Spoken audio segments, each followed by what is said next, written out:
What's going on, everybody? This is Chris Classic dropping the car vlog. Hope you guys are having a wonderful day. I'm on the way to work, and no, I'm not going to work with mimosa shirt. I do have a t-shirt. I was just running a little bit late, but wanted to make sure you guys knew that I ain't just out there just chest out at my job. Nobody tells me that God loves you, Christ loves you, and I love you as well. I'm praying for everybody. It's getting hot outside out here in the Midwest and stuff like that, and when it gets hot outside, so do people's tempers. So please make sure, like, if there are any issues, you talk it out like real adults do. You don't have to always fight. You don't always have to get the last word. Every battle is not worth fighting. Sometimes, and most of the time, we have to give it to the Lord. So always remember that, saying no is not a weakness. Forgiving is not a weakness. Walking away is not a weakness. So always remember that. Make sure you subscribe to the Taking On Podcast, where I talk about professional wrestling topics and I interview wrestlers. And I also put up my matches as a professional wrestler of 13 years, Classic Alpha. There's a playlist on the channel, so I want you guys to look at those to let you guys know that I be doing this. I've been doing this for a long time. This is just something that God has put into my life. It's very important to me, so that's why I always have to show out every match I do. Make sure you also subscribe to C3 Ultimate Wrestling. That is me and my wife's professional wrestling company, and we get an opportunity to get it back August 30th at the 11th hour in Dyer, Indiana. Harold's Private Venue. Back again, my friend. Make sure you get your tickets online on Eventbrite. They're $5 less, but they'll be $5 more at the door. Bars. Has WWE gotten too comfortable being number one and being successful? I think so. Look, sometimes when you're in a business and you're the number one, you're breaking records, you're breaking gates, you're doing all of this stuff. Sometimes you get real comfortable at the top to the fact that you think that you can just do anything, or you try to lighten some of the load to benefit off of less work rate.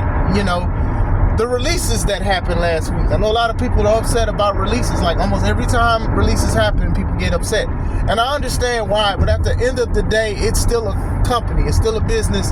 And one of the main things in a business that you try to make money and you also try to save money. So I do know that people were very excited when Vince got booted, but I already knew from the jump, they're still going to do releases. They're still going to let people go. There's going to be some storylines we don't like. There's going to be some PLEs we don't like.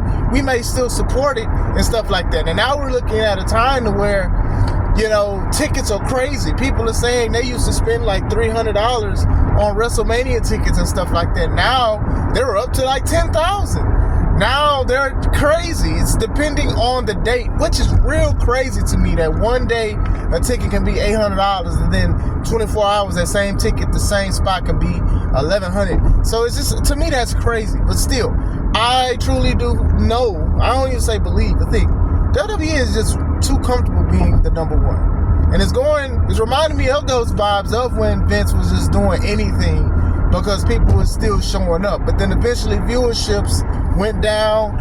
IWC had a rise online. People talked about what they didn't like and stuff like that.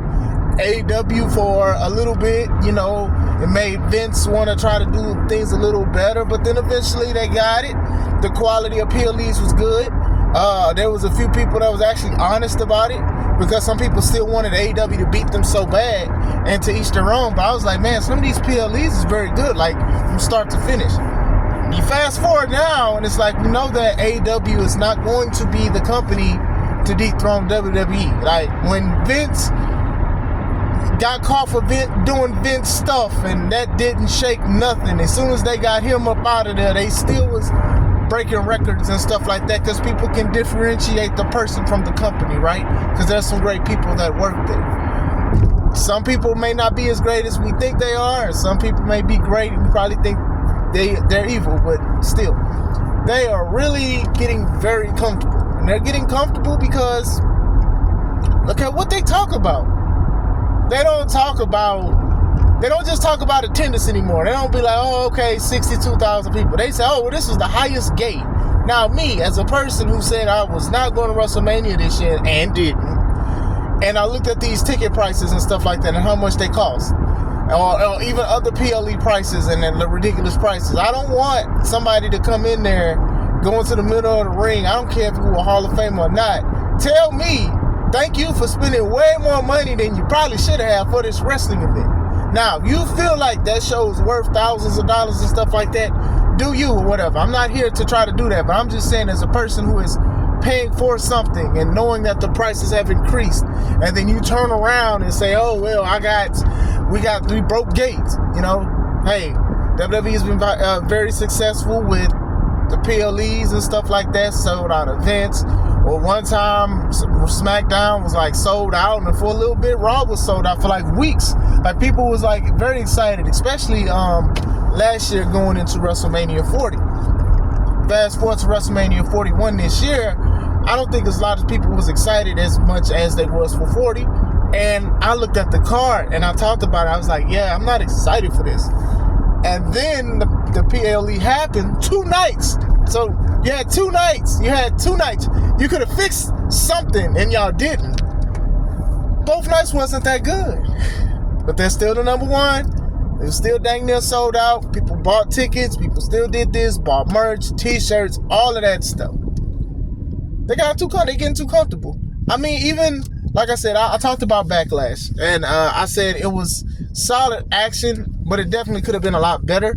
I felt the match qualities wasn't that great. Now, I enjoyed it more than WrestleMania. I did. And I also like that when you can have a PLE that's for 2 hours and you only got like 5 matches, that's cool. Less is more or whatever like that. Everybody doesn't need to wrestle every time. You know what I'm saying? But still, you know, some of the stuff with the referees and then the interferences and stuff like that. And I'm just like, okay, yeah, these could have been a little bit better. You didn't need to debut this person. This person didn't need to interfere. This person need to show up or whatever like that. So then, like I said, I was enjoying Cena and Orton for the most part until the stuff with the R-Truth and the security guards and stuff, I was like, kind of took me out of it a little bit. Not even going to lie. So it's just like now, even with this Cena heel turn, it's meshing and not meshing at the same time. The Rock did not show up at all at WrestleMania, and he was the catalyst that kind of helped it happen. They rarely mention The Rock on this situation. And then The Rock is out here super exposing everything, pulling the curtain back, and he didn't have to. Going to Pat McAfee show, going everywhere else, tweeting people, responding to posts. Hey, what we do, it's not what you think it is. Why don't you tune in and stuff like that? Like, it's horrible. I don't want to say it's in a bad spot, but I do think that WWE is becoming a little bit lazy. Spanning from WrestleMania 40 to 41. Some of the storylines, some of the stuff is rehashed. Some of the stuff is great. And some good things are like they giving the younger people or newer people. Let me not even say younger people. The newer people better opportunities and stuff. I mean, Jacob Fatu is a guy that people love. People are slowly but surely loving Dominic Mysterio and stuff like that.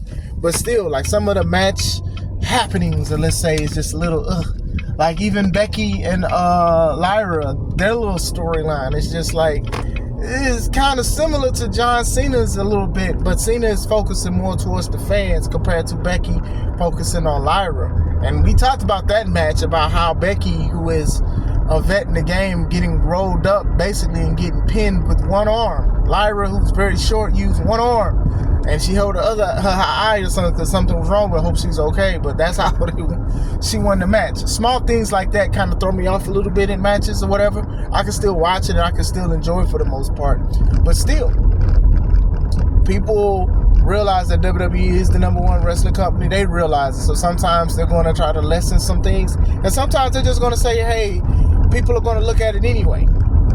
As a person who is doing stuff with C3 and stuff like that, I hope and pray I never get to be like that I'm just doing anything just to do it. You know what I'm saying? I want people to enjoy the show from start to finish, because that opening match, that costing money, that main event match also costing money.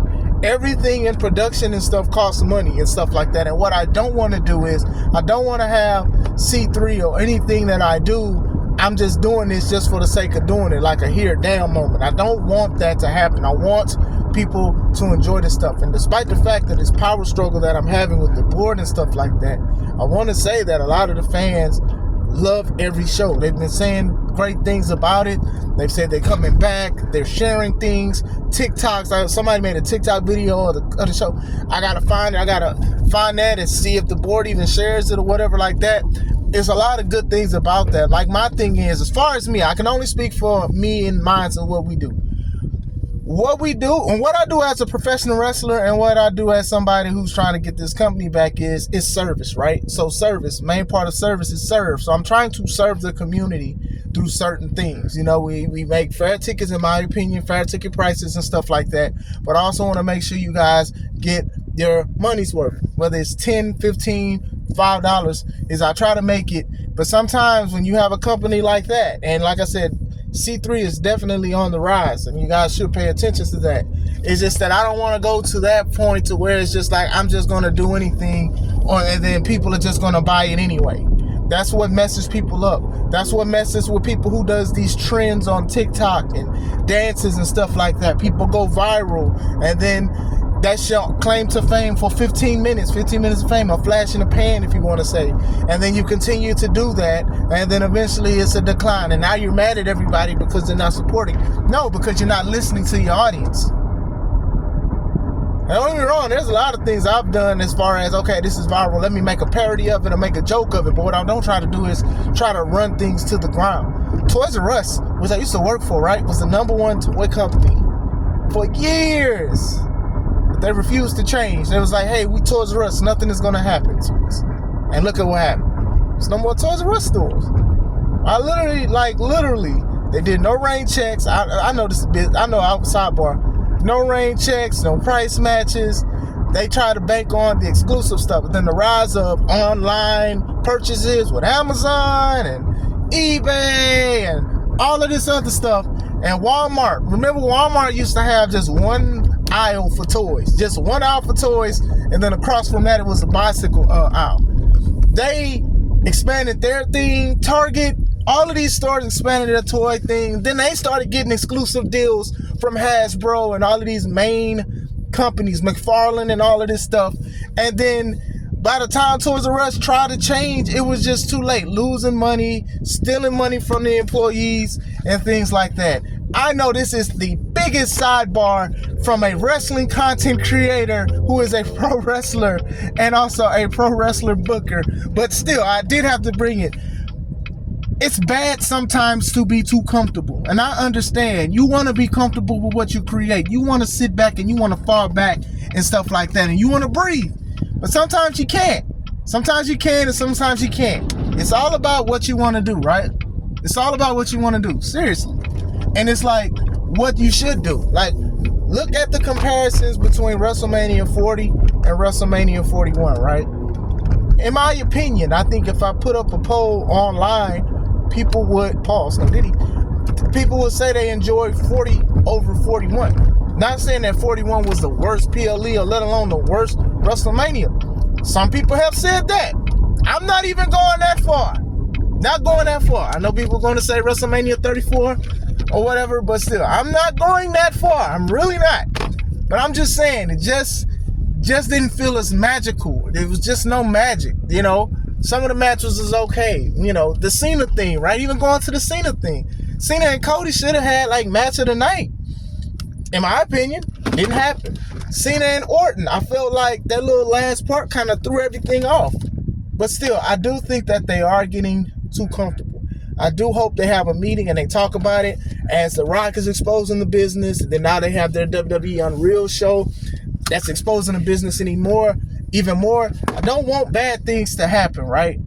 But I do want to change a little bit from a company that I've been watching for as a little kid. I don't want to go back to that Vince regime and stuff like that. And you would think that the wrestlers who are running the asylum, they would do a little better. But am I bugging?